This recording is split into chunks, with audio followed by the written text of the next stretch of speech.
So today, welcome to our Monday Bible study. If you're with us in person or online, we're so glad that you're here. This will be our last official Bible study for 2025. Next week, our in-person group will be going to lunch. If you're watching this online and would like to go to lunch with us, just give me a call. Let us know that you're coming, and we'll give you all the information about that. We're going to pick up in chapter 15, verse 8. May not be exactly where we ended last week, but I think that'll be a good place that we go. And what I'd like to do is kind of skim a little bit, because we want to get to some meatier text today, since it's our last one of the year. But we will pick up in 2 Kings next year, at the beginning of the year, finish it, and then start a new study. So y'all be thinking about what you'd like. And if you're online, we'd love to hear some of the things that you would like as well. So as we get into chapter 15, verses 8, what we're going to see is the beginning of the end of the northern kingdom of Israel. So as we've seen over and over again, since the northern kingdom came into existence, all of the kings have followed in the way of the first king of Israel, in that they have gone after other things. Sometimes it's power, sometimes it's worshiping other gods like Ahab did with Baal, but they're all following in the pattern. And eventually, if you continue to do something over and over again, it does what? It catches up to you. And the redactor, those that are writing 2 Kings, 1st and 2nd Kings, are looking backwards from exile from the southern kingdom, but they also already know that the northern kingdom has fallen to the Assyrians. So as we look today, we'll start to see when some of those things begin to happen. So I may skip through a few of these verses, but you can go back and read them, you know. So, in the 28th year of King Azariah of Judah, Zechariah son of Jeroboam reigned over Israel in Samaria 6 months. He did what was evil in the sight of the Lord, as his ancestors had done. He did not depart from the sins of Jeroboam, the first king of Israel, the northern king of Nebat, which had caused Israel to sin. Shallum son of Japheth conspired against him, struck him down in public, killed him, and reigned in his place. Now the rest of the deeds of Zechariah are not written in the book of the annals of the kings of Israel. This is the promise of the Lord that he gave to Jehu. Your son shall sit on the throne of Israel to the 4th generation. And so it happened. Let's skip over a little bit. You can read some more of Israel's last days there. You can read about the conspiracies that were made, some of the different things. Let's go to verse 17. In the 30th year, King Azariah of Judah, Menahem, son of Gadi, began to reign over Israel. He reigned 10 years in Samaria. He did what was evil in the sight of the Lord, so and so. Verse 19, King Pul of Assyria came against the land. Menahem gave Pul 1,000 talents of silver, so that he might help him confirm his hold on royal power. Menahem extracted the money from Israel, that is, from all the wealthy, 50 shekels of silver from each one, to give to the king of Assyria. So the king of Assyria turned back and did not stay there in the land. Now the rest of the deeds of Menahem and all that he did, are they not written in the book of the annals of the king? Menahem slept with his ancestors, and his son Pekahiah succeeded him. So we've got a beginning of a process that's going to happen that we'll see both in the northern kingdom with Assyria and later with the Babylonians with King Hezekiah. And what it is the Assyrians are becoming a large empire.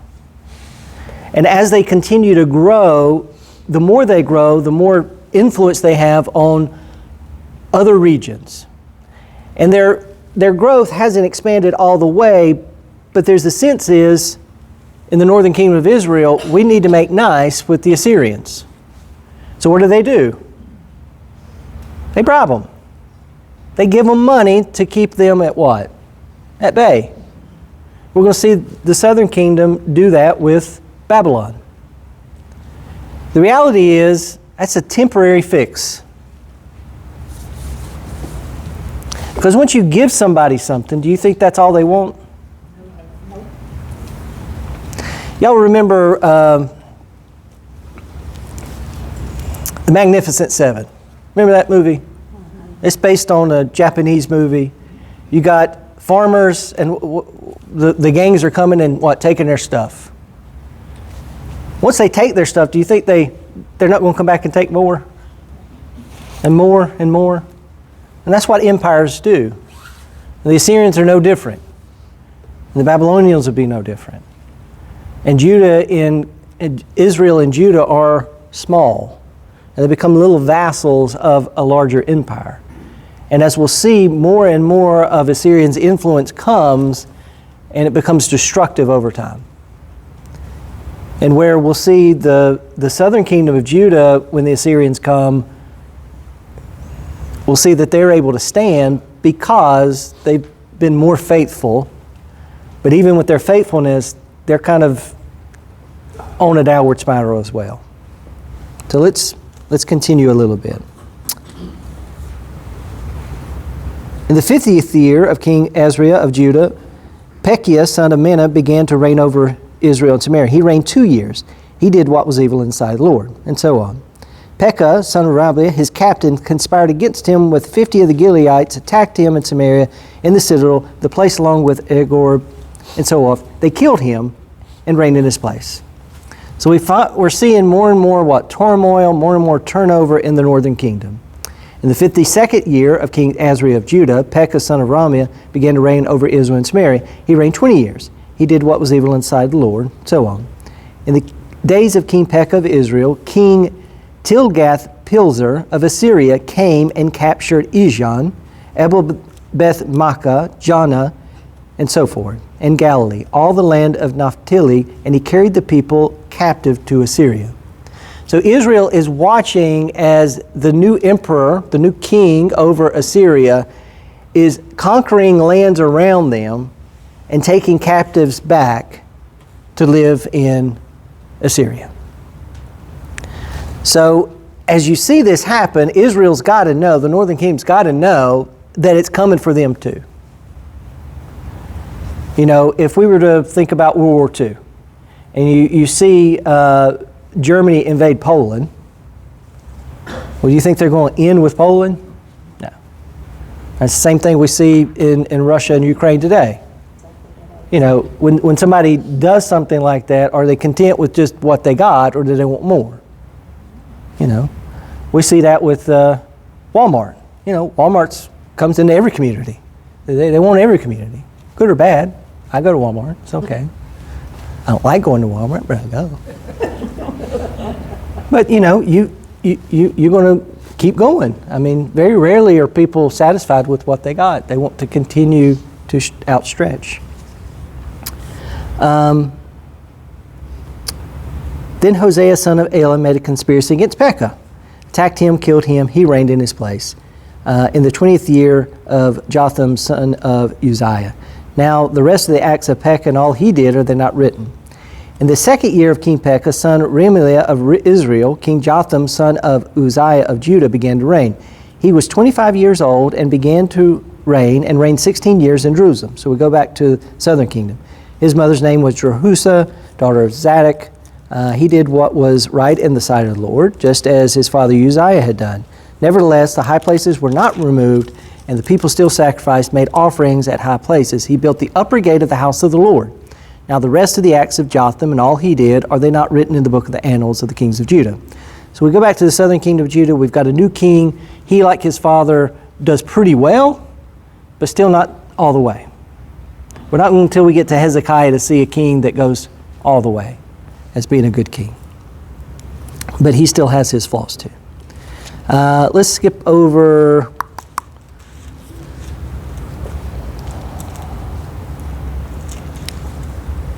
We're just going to skip over to verse 5 of 16. Y'all can go back. Remember, I gave you this beautiful list a while back. If you don't have it, I can make you another list of all the kings of the southern kingdom, the northern kingdom. Keep track of them. You know, if you don't keep track of them. Be on our test. You know, if you can also. One time I went to Burger King, and this guy had a list of initials and dates, and it was all of his children and their birthdays. He didn't want to forget them. Y'all could do that with the kings of Israel and Kings of Judah. You get your tattoo and not long enough. Well, you can use 2 arms. You got 2 arms, front and back. You know, would be weird, but you could do that if you really want to learn them. All right, verse 5. Then King Rezin of Aram and King Pekah, son of Ramal of Israel, came up to wage war on Jerusalem. So what we see here is that there are the northern kingdom and the king of Aram are fighting against Israel. Over this period, Judah has been able to fortify and strengthen itself where Israel has declined. And so we see some turmoil between the two. At the time, the king of Edom recovered Elath from Edom and drove the Judeans from Elath, and the Edomites came to Elath, where they live today. Ahaz sent messengers to King Tilgath-Pilzar of Assyria, saying, I am your servant and your son. Come up and rescue me from the hand of the king of Aram and from the hand of the king of Israel who are attacking me. So the southern kingdom is being attacked by Israel and another local kingdom. They're in a bad place. They know the Assyrians are the big person on campus. They need somebody to protect them. They need a benefactor. So they send word to the Assyrians, will you come protect us?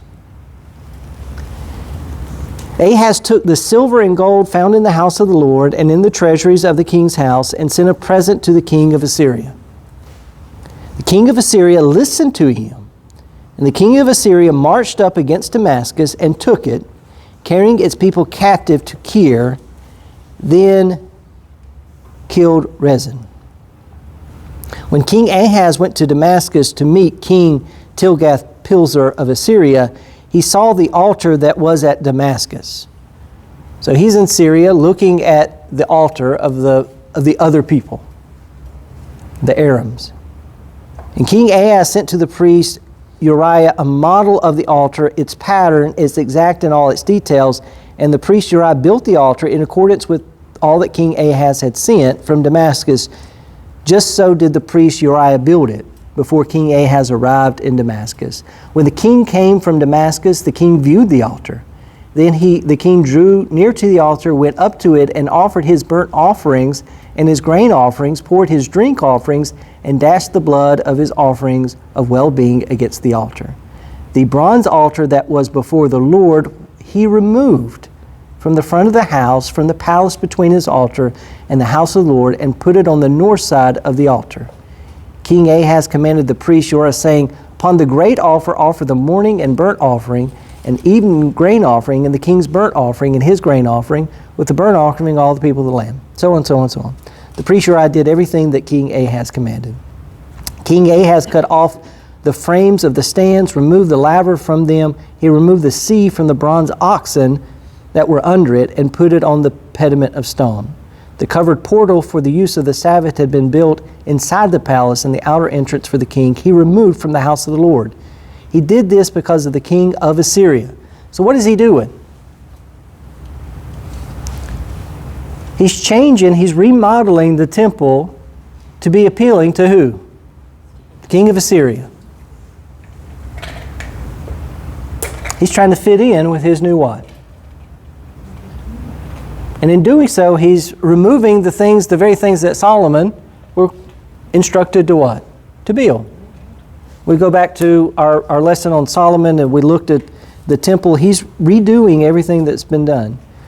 Now, the rest of the acts of Ahaz that he did, are they not written in the book of the Annals of the Kings? Ahaz slept with his ancestors and buried with his ancestors in the city of David. His son Hezekiah succeeded him. So in a minute we're going to get back to Hezekiah, but now we move again to Israel, the northern kingdom, and look at its end. In the 12th year of King Ahaz of Judah, so we go back in time a little bit, Hosea son of Elah began to reign in Samaria over Israel. He reigned 9 years. He did what was evil in the sight of the Lord, yet not like the kings of Israel who were before him. So we've got a different king of Assyria, King Shalmaneser of Assyria, came up against him. Hosea became his vassal, and he paid him tribute. But the king of Assyria found treachery in Hosea, for he had sent messengers to King So of Egypt, and offered no tribute to the king of Assyria, as he'd done the year by year. Therefore the king of Assyria confined him and imprisoned him. So the northern king has decided that over the years he has paid tribute to Assyria.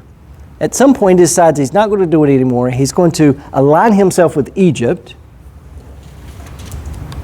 and he stops paying. So the movie, going back to our movie of Magnificent Seven, the bullies come back into town, the gang comes back to town, and you're not going to give them, what do you think is going to happen? Yeah, they want to fight.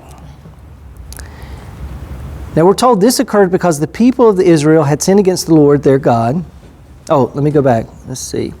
Then the king of Syria invaded all the land and came to Samaria. For 3 years he besieged it. Now remember, we talked about how bad sieges were. They cause a lot of what? Problems. Hunger. In the 9th year of Hosea, the king of Assyria captured Samaria. He carried the Israelites away to Assyria. He placed them in Halah, on the harbor, the river Gozan, and in the cities of the Medes. So he defeats the northern kingdom, and he takes the people, the wealthy, the upper class, the priest, the royal family, and he removes them. And the writer of 1st and 2nd Kings says this occurred because the people of Israel had sinned against the Lord their God, who had brought them out of the land of Egypt under the hand of Pharaoh. They had worshipped other gods, had walked in the customs and the nations whom the Lord drove out before the people of Israel, and in the customs that the kings of Israel had introduced. The people of Israel secretly did these things that were not right against the Lord their God. They built themselves high places at all their towns, from watchtower to fortified city. They put up for themselves pillars and sacred poles on every high hill and under every green tree. They made offerings on all the high places as the nations did, whom the Lord carried away before them. They did wicked things, provoking the Lord to anger. They served idols, of which the Lord had said to them, "You shall not do this." Yet the Lord warned Israel and Judah by every prophet and every seer, saying, "Turn from your evil ways and keep my commandments, my statutes, in accordance with all the law that I commanded your ancestors, that I sent you by my servants the prophets." They would not listen, but they were stubborn as their ancestors had been, who did not believe in the Lord their God. They despised His statutes, their covenant, and He made with their ancestors, and the warnings that He gave them. They went after false idols, became false. They followed the nations that were around them, concerning whom the Lord had commanded them. They should not do as they did. They rejected all the commandments of the Lord their God, made for themselves cast images of 2 calves. They made a sacred pole, worshipped all the host of heaven, and served Baal. They made their sons and their daughters pass through fire, child sacrifice. They used divination and augury. They sold themselves to do evil in the sight of the Lord, provoking Him to anger. Therefore the Lord was very angry with Israel and removed them out of His sight. None was left but the tribe of Judah. Now notice in verse 7, this occurred because the people of Israel. It's not just on the kings. Yeah, the kings led people to do things, but the people did it. And they continued to do it. And they probably at some point enjoyed doing what they did, to the point that they become just like everybody else and no longer have their singular identity as covenant people with Yahweh. And because they've done this, because they've given up the relationship that was so identified with who they were, essentially God lets them become what they want to be. And God's favor over them is removed. Part of the covenant relationship is those if-then statements we talked about. If you, then. Well, they stopped doing the ifs, and God stopped doing the thens. And all that's left now is Judah, a remnant. And it's not that God will get rid of all of Israel as the people. There are people that will stay in Israel. By the time we get to Jesus' day, the Samaritans are the people that were the northern kingdom. And as we'll talk about those that are left mix in with others and their identity becomes a mix. But we'll talk about it as we go. Judah also did not keep the commandments of the Lord their God, but walked in the customs that Israel had introduced. The Lord rejected all the descendants of Israel. He punished them and gave them into the hand of plunderers until he had banished them from his presence. When he had torn Israel from the house of David, he made Jeroboam son of Nebat king. Jeroboam drove Israel from following the Lord and made them commit great sin. The people of Israel continued in all the sins that Jeroboam committed. They did not part from them until the Lord removed Israel out of his sight, as he had foretold through all of his servants the prophets. So Israel was exiled from their own land to Assyria until this day. So if we were to go to the New Testament and we'd go to the parable that Jesus gives, and we would say maybe in the parable, the northern kingdom of Israel is the rich man. Not really a Lazarus in the story. But they've gone into exile. They have been demolished. They've been destroyed. And Lazarus, the rich man in the story of Rich Man and Lazarus, goes to Hades. And there he talks to Abraham and says, send Lazarus, the poor man, and tell them what they need to do so they don't come here. And he says, listen, you've had the law and you've had prophets. Over and over again, you had everything you needed to live a righteous life, not to end up in this kind of place. The writer of 1st and 2nd Kings reminds them over and over again, they had God's commandments and they had prophets that showed up over and over again to tell them, if you continue in this way, you will be destroyed. Do you think the southern kingdom can hear that and stop? They've already started the process. Now they're going to have 2 good kings in the next lineage, but it's not enough. They've already started that process. But it doesn't mean that God does not promise redemption for the future generations. The king of Assyria brought people from Babylon. So he's taken Israelites out. Now he moves new people in. Why does he do that? It's easier to control people if there's no what? One unified group. Plus, you've got to move people around. If you're moving Israelites somewhere, you've got to move other people in. There's got to be a government. He's got to be able to take control. The king of Assyria brought people from Babylon, Cutha, Ava, Hamath, so forth, and placed them in cities of Samaria in place of the people of Israel. They took possession of Samaria, settled in its cities.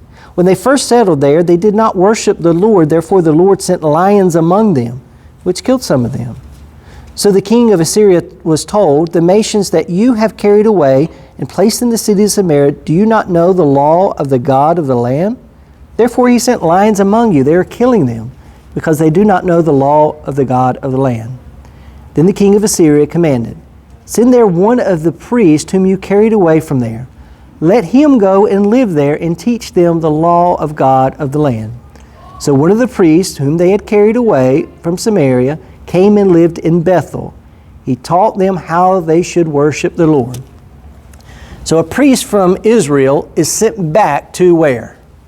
Bethel. Bethel was one of the places where they had the what? The golden calf. So let's just be honest, he's probably not what? The best priest. But every nation still made gods of its own. He doesn't preach that Yahweh is the only God. Put them in shrines of the high places, and the people of Samaria had made every nation in the cities in which they lived.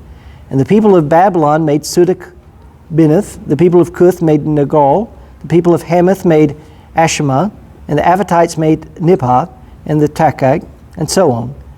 The Severites burned their children in the fire to Amalek, and the Ammonites the gods of Sepharim. And they also worshipped the Lord in appointed from among themselves all sorts of people as priests of high places, who sacrificed them in the shrines of the high places. So they worshiped the Lord, but also served their own gods, after the manner of the nations from among whom they had carried away. To this day they continue to practice their former customs. So you've got groups of people that have come in, are taught how to worship Yahweh. They worship the Lord as they worship their other gods. What's the first commandment? Not to have another God. Yeah. What does Jesus say? You can't serve what? Two masters. So by the time you get to the time of Jesus, you can understand why the Jewish people that live in Judea and Galilee, who are very strict, after they come back from exile, they're very strict in Torah regulation, unlike their ancestors. Not all are, but some. And they see the Samaritans, who have essentially a mixed religion. Do you think they like them? No. You know, when Jesus shows up to the Samaritan woman, what are you doing here? Why are you talking to me? We know you don't like us. Archaeologists have found Jewish graffiti making fun of Samaritans. They just didn't like them. One of the reasons is because by the time you get to the time of Jesus, years have passed, and their religion has a semblance of Hebrew, traditional covenant relationship, but it's mixed with a bunch of other stuff. They do not worship the Lord, and they do not follow the statute ordinances. It's 41. Let's skip over 41. So the nations worship the Lord, but they also serve their carved images. To this day, their children and children's children continue to do as their ancestors did. In the 3rd year of King Hosea, son of Elah of Israel, Hezekiah, son of Ahaz of Judah, began to reign. He was 25 years old when he began to reign. He reigned 25 years in Jerusalem. His mother's name was Abi, daughter of Zechariah. He did what was right in the sight of the Lord, just as his ancestors had done. He removed the high places, broke down the pillars, and cut down the sacred pole. Finally, king in the southern kingdom begins to put things back into order. He broke into pieces the bronze serpent that Moses had made. For unto those days the people of Israel had made burnt offerings to it. And it was called Neshbuth. He trusted the Lord, the God of Israel, so that there was no one like him among all the kings of Judah after him, or among those who were before him. For he held fast to the Lord. He did not part from following him, but kept the commandments. The Lord was with him. Wherever he went, he prospered. He rebelled against the king of Assyria. He would not serve him. He attacked the Philistines as far as Gaza and its territory, from watchtower to fortified city. In the 4th year of King Hezekiah, which was the 7th year of King Hosea of Elah of Israel, King Shalmaneser of Assyria came up against Samaria, besieged it, and at the end of 3 years took it. In the 6th year of Hezekiah, which was the 9th year of King Hosea of Israel, Samaria was taken. The king of Assyria carried the Israelites away to Assyria, so we get a kind of another rehash or recap of that. In the 14th year of King Hezekiah, King Sennacherib of Assyria came up against all the fortified cities of Judah and captured them. King Hezekiah of Judah sent to the king Assyria at Lishman, saying, I have done wrong. Withdraw from me whatever you impose on me, I will bear. And the king of Assyria demanded the king Hezekiah of Judah 300 talents of silver and 30 talents of gold. Hezekiah gave him all the silver that was found in the house of the Lord and in the treasury of the king's house. At that time Hezekiah stripped the gold from the doors of the temple of the Lord and from the doorposts that King Hezekiah of Judah had overlaid, and gave it to the king of Syria. The king of Syria sent to Tartan and Rabish and Raphthim. So he sends an envoy. So after Hezekiah has sent all of the precious things to the king of Assyria, an envoy comes from the Assyria to speak to the people. Okay, so let's listen to what they say. They went up and came to Jerusalem. When they arrived, they came and stood by the conduit of the upper pool, which is on the highway to the fuller's field. When they called for the king, there came out to them Elkim, son of Hilkiah, which was in charge of the palace, and Shenab the secretary, and Jonas son of Ashra the recorder. So this delegation from the king of Assyria shows up. They call for the king, and the king essentially sends his delegation out to meet him. Then Rebeshech said to them, "Say to Hezekiah, thus says the great king, the king of Assyria, on what do you base this confidence of yours?" So he sent them money, hoping that what? They would let him be. They take the money, sends an envoy to say, "You really think that'll work? Do you think that mere words are strategy and power for war? On whom do you now rely that you have rebelled against me? See, you are relying now on Egypt." So we're told some facts that we don't know so far, that at some point Hezekiah has engaged with Egypt, possibly as a way of fighting against Assyria. That broken reed of a staff, which will pierce the hand of anyone who leans on it. Such is Pharaoh, king of Egypt, to all who rely on him. But if you say to me, "We rely on the Lord our God," is it not he whose high places and altars Hezekiah has removed, saying to Judah and to Jerusalem, "You shall worship before the altar in Jerusalem"? Now, as he's saying this, the people of Judah and Jerusalem are listening. Do you think all of them are happy that he tore down all the high places? That's their customs. They've been doing these things for generations. Some of them are probably angry at him. So he's not really speaking to the king, he's speaking to the people, trying to get them what? A little bit riled up. How can they worship their God if they don't have the place to worship but the altar in Jerusalem? "Come now, make a wager with my master, the king of Assyria. I will give you 2,000 horses if you are able on your part to set riders on them."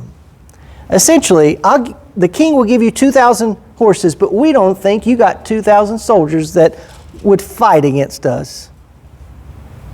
They're not supporting you, Hezekiah.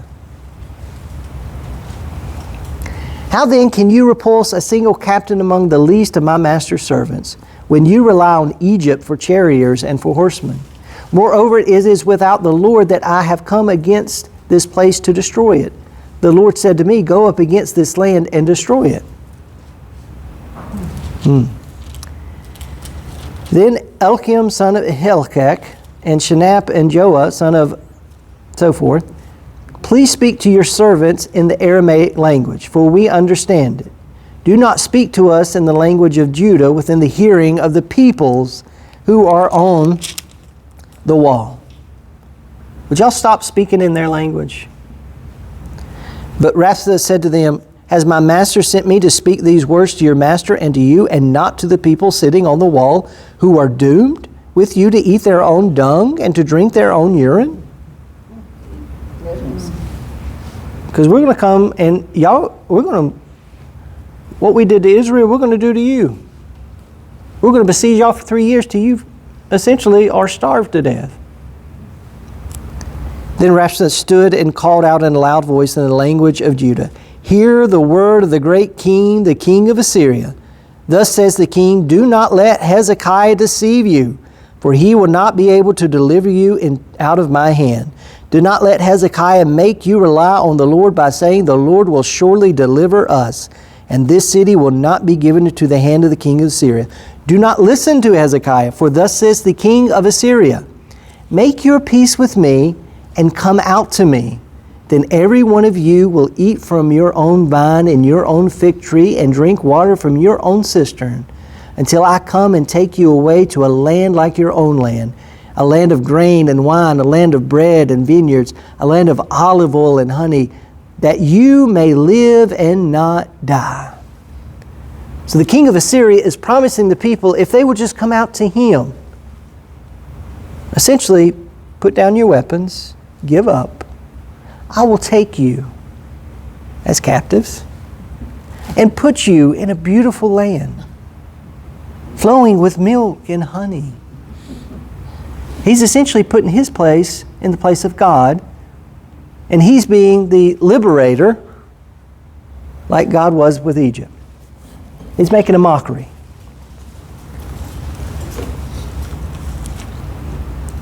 Do not listen to Hezekiah when he misleads you by saying, the Lord will deliver us. Has any of the gods of the nations ever delivered its lands out of the hand of the king of Assyria? Where are the gods of Hamath and Arpad? Where are the gods of Sephron and Hena and Ivah? Have they delivered Samaria out of my hand? Who among all the gods of the countries have delivered their countries out of my hand, that the Lord Yahweh should deliver Jerusalem out of my hand? What is he essentially saying? I'm all powerful. There ain't a thing you can do. There's an old song. Led Zeppelin covered it. It says, when the levee breaks, you can pray all day. You can cry, but the levee's going to break, and you better get away. Essentially what he's saying, you can pray all day. The levee's about to break, and I'm going to destroy you if you don't give up. But the people were silent and answered him not a word, for the king's command was, do not answer him. Then Elkim, son of Hilkiah, who was in charge of the palace, and Shurm, the secretary, and Joah, son of Asra, the recorder, came to Hezekiah with their clothes torn and told him the words. Can you imagine hearing this envoy from the king of Assyria saying, either give up or be destroyed? When King Hezekiah heard it, he tore his clothes, covered himself with sackcloth, went into the house of the Lord. And he sent Elkim, who was in charge of the palace, and Shedeba, secretary, and the senior priest, covered with sackcloth, to the prophet Isaiah, son of Amoz. This is the Isaiah.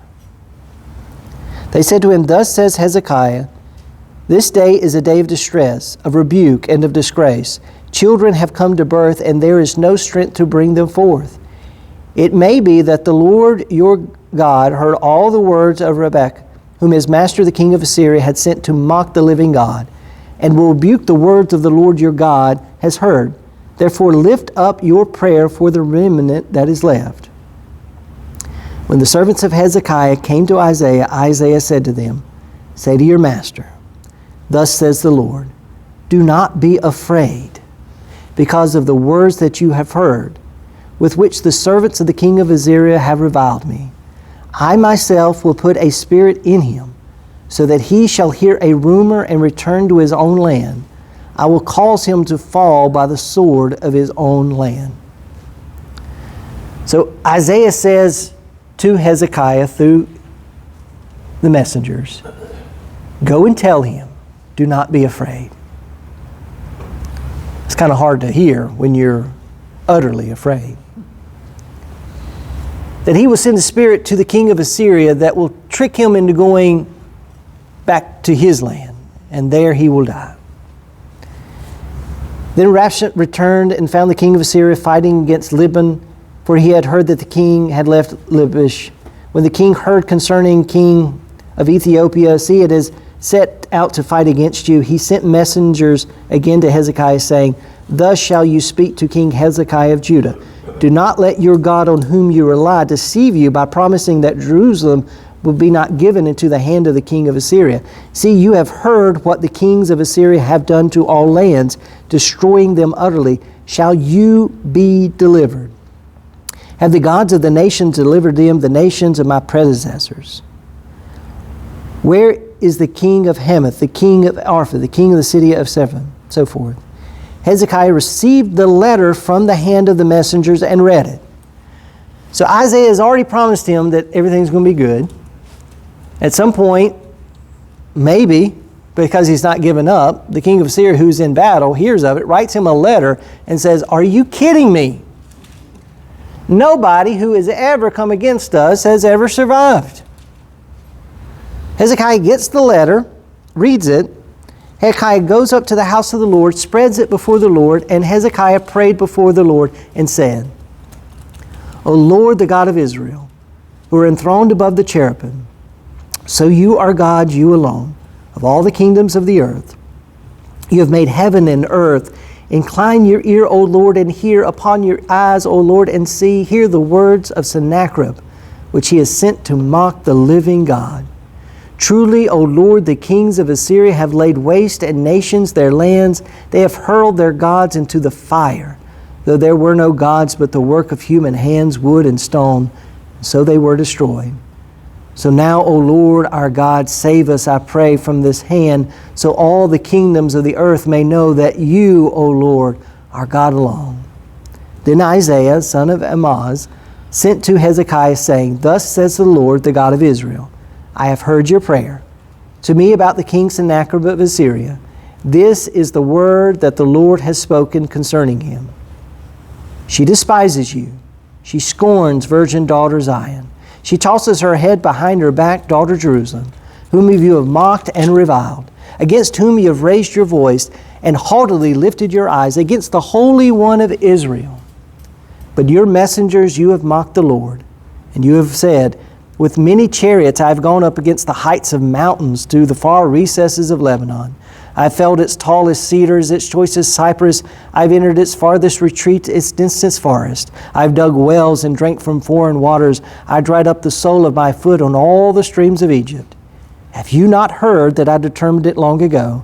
I planned from days of old what now I bring to pass, that you should make fortified cities crash in the heaps of ruins, while the inhabitants sworn of strength are dismayed and confounded. They have become like plants of the field, like tender grass, like grass on the housetops, blighted before its ground. But I know you're rising and you're sitting. You're coming out and you're coming in, and you're raging against me. Because you have raged against me and your arrogance has come to my ears, I will put my hook in your nose and my bit in your mouth, and I will turn you back on the way which you came. So Isaiah speaks a word of the Lord that essentially says, this is what you say you can do, and like a horse, I'm going to turn you around and send you home. And this shall be a sign for you. This year you shall eat what grows of itself, and the second year what springs from that, and in the third year sow, reap, plant vineyards, and eat fruit. The surviving remnant of the house of Judah shall again take root downward and bear fruit upward. For from Jerusalem a remnant shall go out, and from Mount Zion a band of survivors. The zeal of the Lord of hosts will do this. Therefore, thus says the Lord concerning the king of Assyria, he shall not come into this city.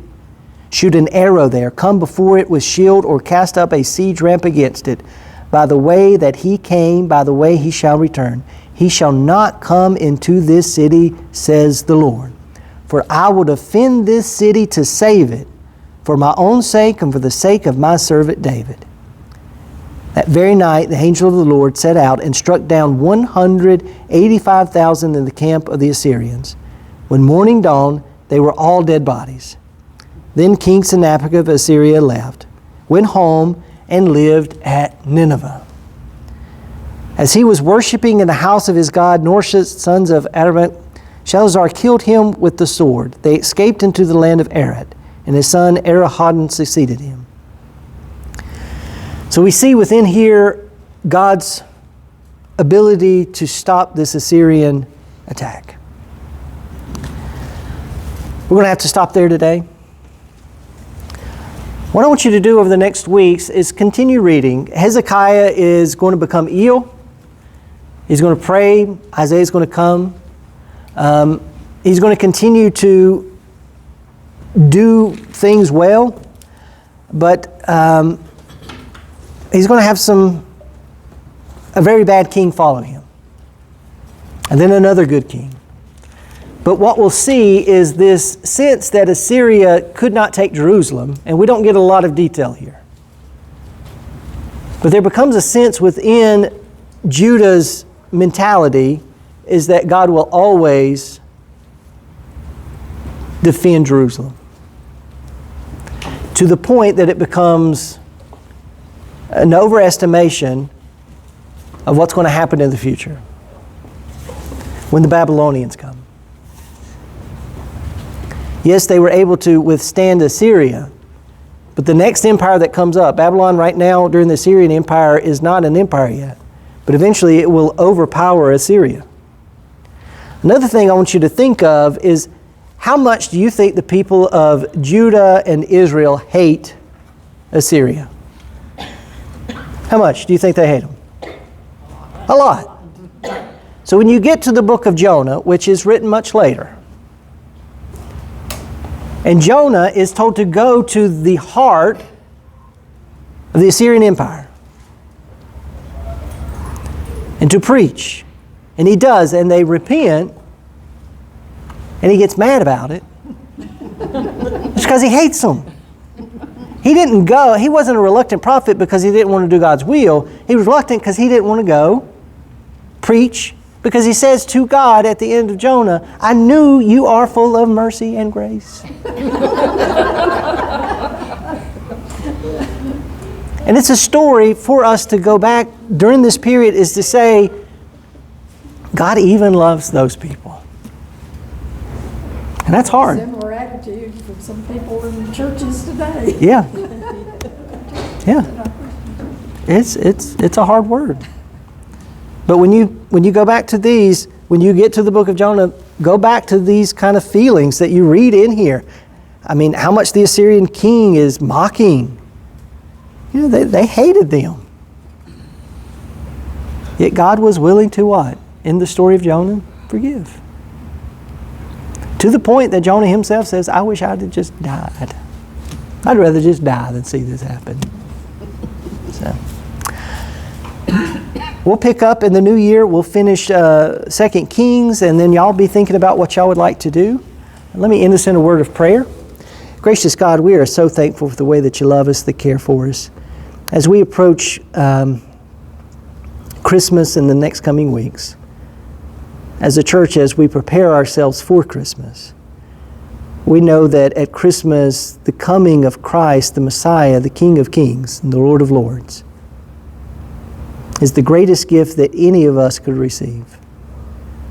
And God, you have invited us to be a part of a kingdom that is so unlike the kingdoms that we've read about in 1 and 2 Kings, and about any kingdoms or principalities of today.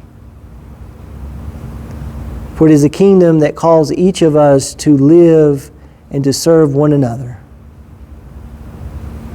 to love you with all of our hearts, our minds, our soul, our strength, and to love our neighbor as ourselves. God, help us as we celebrate the birth of a king and the awaiting of the king's return, that we live out the kingdom values that Jesus has taught us to live. And as we end today, help us as a body pray the prayer that Jesus taught us to pray, saying, Our Father, who art in heaven, hallowed be thy name. Thy kingdom come, thy will be done on earth as it is in heaven. Give us this day our daily bread, and forgive us our trespasses as we forgive those who trespass against us. And lead us not into temptation, but deliver us from evil. For thine is the kingdom, the power, and the glory, forever and ever. Amen.